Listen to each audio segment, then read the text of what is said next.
My boldest price prediction. Let me start by saying this and getting it out of the way. When this video is over, I'm going to give you what may be the boldest price prediction for gold and silver. Before we get into that, let's start with a simple experiment related to price and value. Let's imagine you're having a first date and you're having a fantastic time. You've had a few drinks or romantic dinner. You're walking on the boardwalk having an incredible walk and talk when the flower vendor walks up and says, "Would you like to buy some flowers for your beautiful date?" Now, earlier that day, you saw this guy selling his flowers for $10 a bouquet, but now all of a sudden he wants $20 for that same bouquet. In that moment, are you going to buy the overpriced flowers or complain about the price? If you know what's good for you and if you want your night to potentially end a certain way, you simply shut up and buy the overpriced flowers. But why would almost every single one of us be willing to pay double for those flowers in that moment? Value. In that moment, you clearly know the value of the gesture far exceeds the price you have to pay for those flowers. Do you know who also knows this price value calculation probably even better than you? Chad, the dude who sold you the overpriced flowers. As Rick Rule says, price is what you pay, value is what you receive. This leads me to the point I want to make about the current prices of gold and silver, as I fall victim to this all the time. We have to resist the temptation of thinking about gold and silver in terms of dollars or currency in general. Just like that date example highlights, don't get me wrong, because of the fiat money system we live in, it feels almost impossible to break yourself of this habit. After all, most likely we all will have to convert our metals into dollars in order to conduct transactions, and that only really reinforces the association of price and gold being together. This leads me to the next point. As holders of gold and silver, we have to make an important shift related to the paper money we use to acquire our precious metals. Those dollars we use simply provide a false scale to help us determine whether or not gold or silver are expensive or inexpensive using that particular metric. It does not, and I repeat, it does not speak to the value, which is independent of the market price. The price of those flowers was expensive compared to a few hours earlier, and you could have paid less if you would have purchased them earlier. But, the value of those flowers is what matters. Yes, if you would have started stacking earlier, you may have acquired gold for a much lower price, but the value of the possession is what matters. To quote Rick Rule, most investors pay slavish attention to price because it's easy information to get and it feels spendable to you.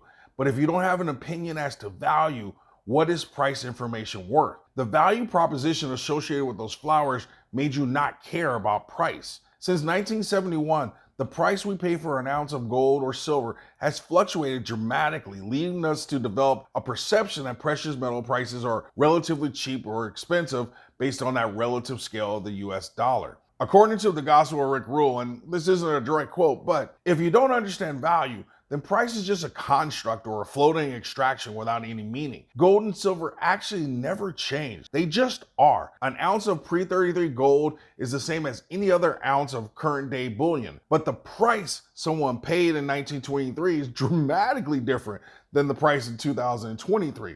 However, what that ounce got you in 1923 is pretty similar to what it'll get you in 2023. I would submit to you that in some ways, our ability to make this shift from the somewhat abstract or even artificial price of gold and silver and dollars, it actually opens us up to a very different world of precious metals, which can give you a sense of peace, especially when you have to buy gold at $2,000 an ounce right now. That is because we truly understand the intrinsic value and the value proposition of owning gold and silver. This allows us to become less concerned about how high or low we think gold or silver prices will go, and in turn focus on our accumulation for the sake of their value, their monetary value, and what it can do or accomplish for you. That's where the true value is found. If we look solely at price, it's way too easy to miss the full value and benefits precious metals provide us. Again, the price of those flowers meant nothing compared to the value it gave you. I will admit that shifting our frame of reference or perspective means contextualizing the value of gold and silver becomes far more complicated because we still need a way to quantify or measure it against something else. Because otherwise, a quote high metal price in dollars may not be high enough to warrant selling,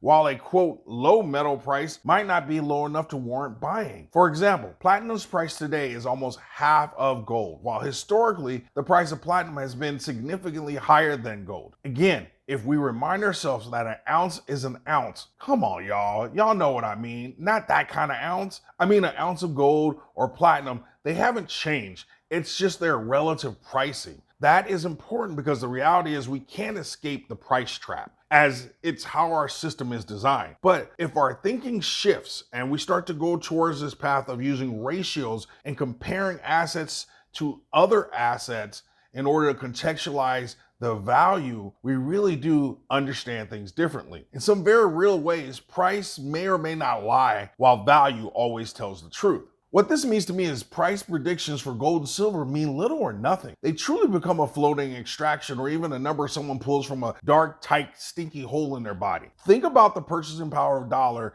and how it's declined over time, and it continues to decline. Do you really want to tie the value of your metals to a fiat currency that by design is worth less and less every day? Going back to an ounce of gold from 1923 or 2023, the value is in what you can ultimately do with that ounce back then versus now, which is get a decent suit and a night on the town, which shows that price doesn't matter, especially in dollars. I want you to think about price/dollars are the medium by which you use to unlock the value held within the metals, but they have nothing to do with the value. If we know that price has the potential to lie or mislead us, then we need to look at examples, and hopefully these examples will help you see the true value of gold and silver. On the screen is a chart I found which highlights what they call the ratio of price to monetary value of gold, which is basically a way to show how purchasing power of the dollar has declined against the value of gold over time. But it's not just the dollar that has done this. Take a look at gold, the chart of gold versus other paper currencies like the yen and the euro. Okay, we all know that fiat currencies are trash, so let's transition to looking at more tangible examples like what it would take to buy a Corvette in 1971 versus 2020.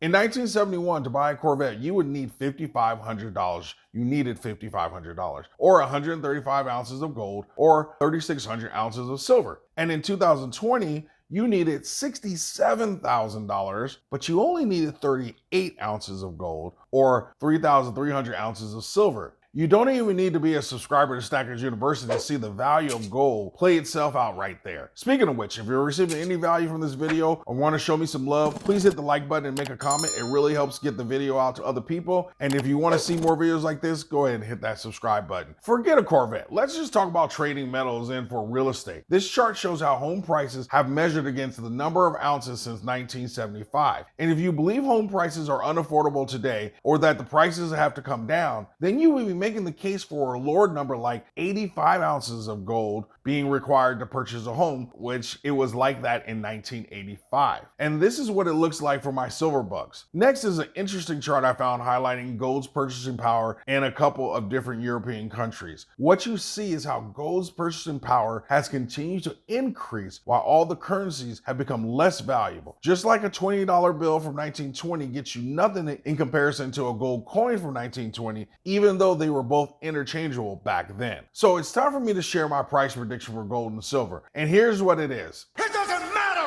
what you think! Because price, especially dollars, often lies to us. Value is what tells the truth. Value is what you need to concern yourself with, because regardless of the price you pay to acquire gold and silver, the value of gold and silver only get better with time. And that is why it doesn't matter if you just started stacking yesterday or 10 years ago. The goal is to get as much metal as you can for your fiat dollars. That's how we win this game. That's how we maintain our purchasing power, and that's where the value is over time. In the comments section, should we stack silver and gold until we reach a certain level or a certain goal? If so, what should that be? Or should we simply set a minimum number of ounces that we're going to stack per year and stack that until the last day on earth? If you don't have an answer, go ahead and put an A+ in the comments section to help the video and let everyone on YouTube know that you always stack smarter and never stop learning.